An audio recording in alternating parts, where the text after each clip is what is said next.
كفى أيها المضيعون للصلوات فإن وراءكم غيا.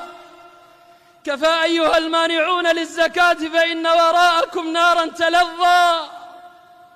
واحذروا يا من تتحايلون بأكل الربا، فكل لحم نبت من سحت فالنار أولى به.